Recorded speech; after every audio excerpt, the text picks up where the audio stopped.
Lançado em 2013, O Homem de Aço foi o filme responsável por dar início ao Snyderverse da DC, que dividiu opiniões e agora sofrerá um reboot para seguir a visão de James Gunn e Peter Safran para os heróis.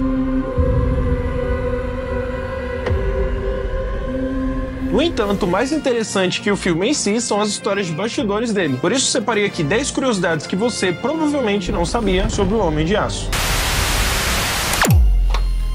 Sem preparo. A ideia original da Warner era ter o ator e diretor Ben Affleck no comando de O Homem de Aço. No entanto, Affleck recusou o emprego por não se considerar apto a dirigir um filme que precisasse tanto de grandes efeitos visuais. Para ele, ainda inexperiente nesse segmento, o mais importante era a história. Assim, o estúdio foi atrás de Zack Snyder para dirigir o filme, que depois acabaria escalando o próprio Affleck para viver o Batman do mesmo universo. Provador. Zack Snyder revelou que durante os testes para o papel de Clark Kent, a equipe de figurinistas conseguiu um dos trajes usados por Christopher Reeve para que Henry Cavill usasse. A ideia era ver se ele se encaixava no padrão visual do herói, mesmo que o traje fosse substancialmente mais claro que o usado no filme. O resultado foi tão impressionante que eles se convenceram imediatamente de que ele era o ator certo para o papel, fazendo com que até mesmo o próprio Zack mudasse de ideia sobre o ator ideal para dar vida ao novo Clark Kent nas telonas. Quase perdeu.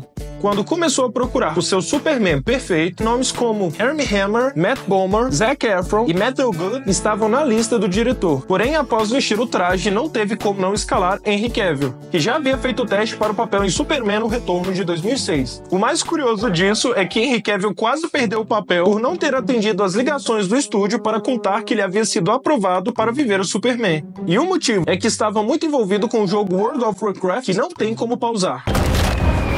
O Shape fala: Zack Snyder deixou claro que queria fazer cenas do Superman sem camisa, porque o uniforme era bem colado e precisavam de cenas para ver que os músculos eram de verdade. Henry Cavill comprou a ideia, mas fez algumas exigências, sendo a principal delas não apelar para anabolizantes ou retoques em seu corpo por meio de computação gráfica. Ele quis ficar forte de forma honesta, com pura regulamentação alimentar e exercícios físicos, para honrar o personagem e entregar uma aparência honesta para o público. Peito peludo. Outro ponto que chamou a atenção na época da divulgação do filme foi o peito peludo de Clark Kent. Numa época em que o padrão mundial tem aversão a pelos, Henry Cavill teve de argumentar com a produção para manter seus pelos corporais. Ele disse que queria quebrar esse paradigma de que corpos musculosos precisam ser lisos e depilados. Para concluir a argumentação, ele trouxe exemplares de A Morte do Superman, uma das sagas mais icônicas do herói nos quadrinhos, em que ele é retratado de forma humana, o que inclui o peito peludo. Traje secundário. O uniforme do Superman no filme é justificado como sendo um tipo de pijama da Sociedade de Krypton, sendo usado por todos eles abaixo de suas armaduras de defesa. No entanto, segundo o roteirista David S. Goyer, Clark adota esse pijama como seu traje para representar sua identidade de refugiado. É uma justificativa funcional para a piadinha de um super voar por aí de pijama e ainda legitima a roupa ser tão coladinha. Reescalada. Se você acha que só Ben Affleck deixou de se envolver com esse filme e depois foi chamado para um papel maior, está profundamente enganado. Isso porque a atriz escalada para interpretar a kryptoniana Faora foi uma tal de Gal Gadot. Só que, para a sorte dos fãs, Gadot acabou engravidando e tendo que abandonar o papel. Anos mais tarde, Gadot foi escalada novamente por Snyder, agora em um papel significativamente mais importante, não só para esse universo, mas para a mitologia das histórias em quadrinho em geral. A Mulher Maravilha. Resiliente.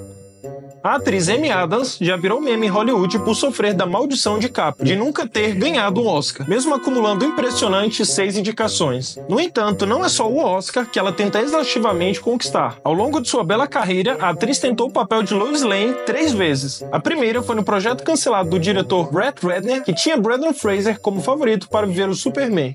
A segunda foi para Superman O Retorno, em que ela também não foi escalada. Então, quando surgiu a oportunidade para Homem de Aço, ela colocou na cabeça que era uma questão de honra conquistar o papel. Forças Armadas. Valorizando as Forças Armadas norte-americanas, Zack Snyder chamou soldados do Exército, Marinha e Aeronáutica de verdade para interpretar os personagens que compõem as cenas militares. Até mesmo os policiais de Smallville eram oficiais de verdade. Da mesma forma, os aviões, tanques e afins também eram equipamentos das Forças Armadas. Mundo Novo. A Krypton colapsada na sequência de abertura foi literalmente criada pela equipe do filme, com regras sociais, idioma, fauna e flora próprios e toda uma hierarquia social baseada em A República de Platão. Para se ter uma ideia, a professora de antropologia e linguística da Universidade da Colômbia Britânica, Christine Schreier, foi chamada para ajudar a criar do zero um idioma que refletisse a perdição da sociedade kryptoniana que se colocou de forma egoísta acima do bem e do mal.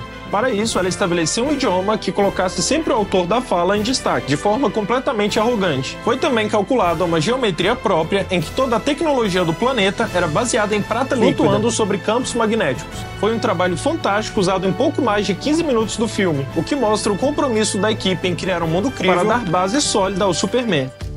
E é isso, galera, esse foi o vídeo. Muito obrigado por assistir até aqui. Não se esqueça de se inscrever no canal, deixar o like, comenta se você já sabia alguma dessas curiosidades e não se esqueça de me seguir nas minhas redes sociais, que estão aparecendo por aqui. Um abraço e até a próxima.